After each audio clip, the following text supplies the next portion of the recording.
Either Alan Ritchson's Reacher just made a rookie mistake, or Season 3, Episode 5 has a major plot hole.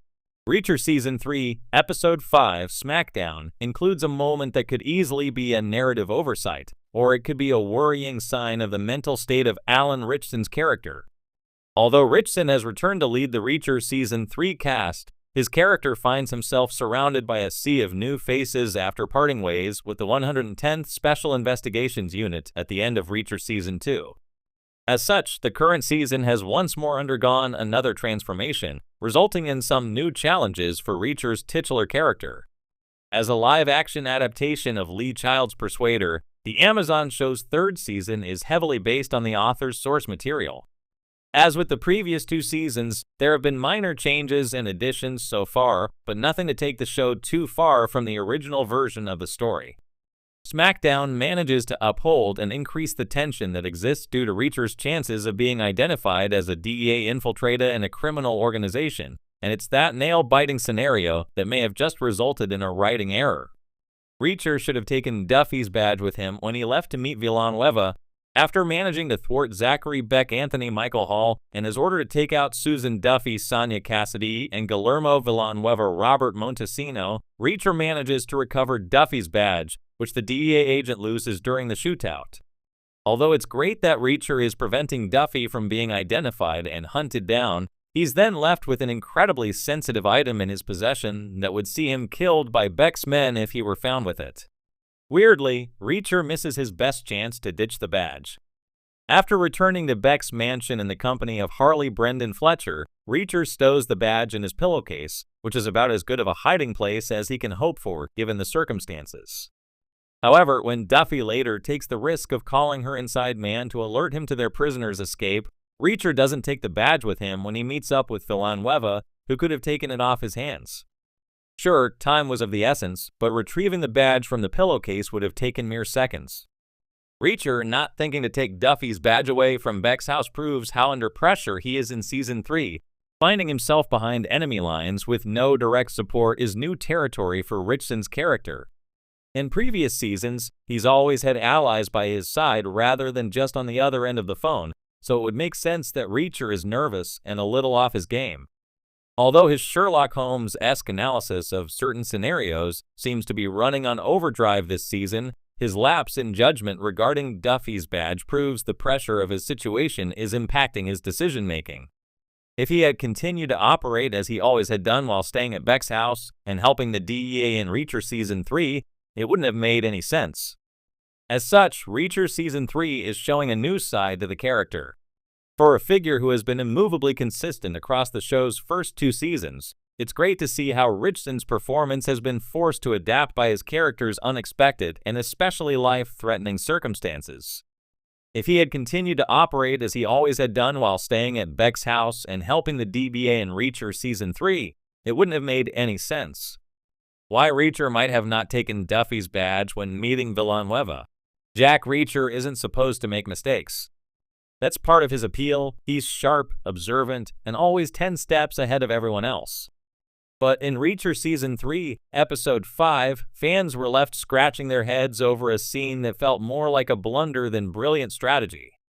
Either the writers are playing a long game that hasn't revealed itself yet, or Alan Ritchson's Reacher just made a rookie mistake that risks unraveling the entire operation. Let's break it down. The scene that raised eyebrows.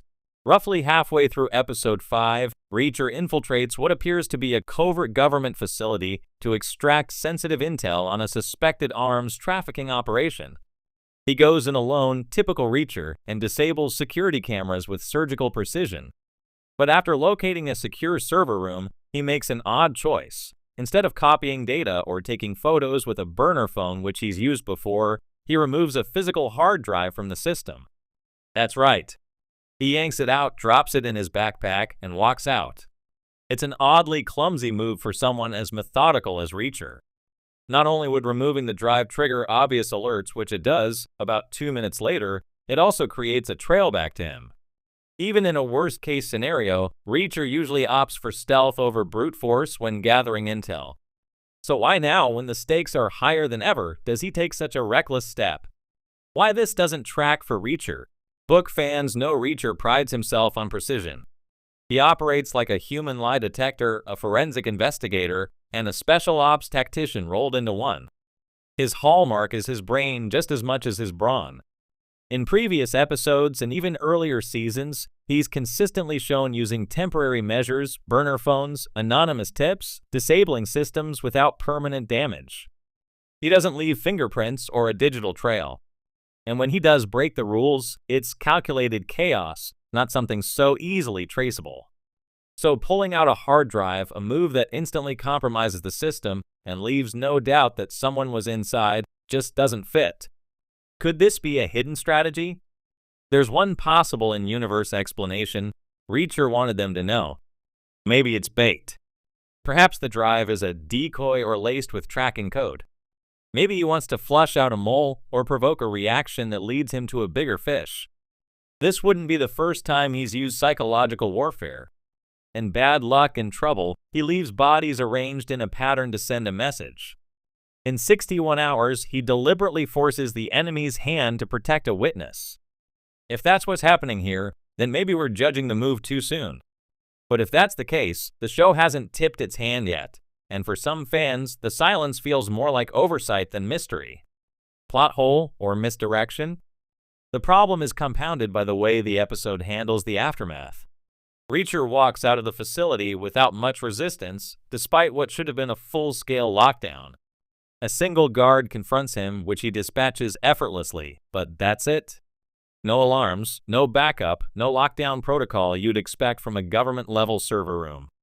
It makes the whole sequence feel underwritten, like the show needed a quick way to move the plot forward and sacrifice believability to do it. It's this inconsistency that has viewers wondering, was this just a writing shortcut? Did the showrunners drop the ball, or is there a longer game at play? Alan Ritchson's Reacher deserves better. Alan Ritchson has done a stellar job embodying the physical and intellectual presence of Reacher. He's more than just muscles, he brings a quiet intensity and strategic mind to the role, which is why this moment feels so out of place. If it turns out to be a mistake, it's not just Reachers, it's the writers. And that would be disappointing in a show that has prided itself on tight, believable action. The verdict so far. Until episode 6 airs, it's impossible to know whether this was a deliberate ploy or a genuine plot hole. Maybe Reacher's uncharacteristic move will make sense in retrospect. But for now, fans are left with two possibilities: either our favorite drifter detective made an unforced error, or Reacher Season 3 just dropped the ball in a big way. Whichever it is, the next episode better have some answers. Reacher doesn't miss, but maybe this time the show did. Muscles, he brings a quiet intensity and strategic mind to the role, which is why this moment feels so out of place. If it turns out to be a mistake, it's not just Reachers, it's the writers. And that would be disappointing in a show that has prided itself on tight, believable action. The verdict so far, until episode 6 airs, it's impossible to know.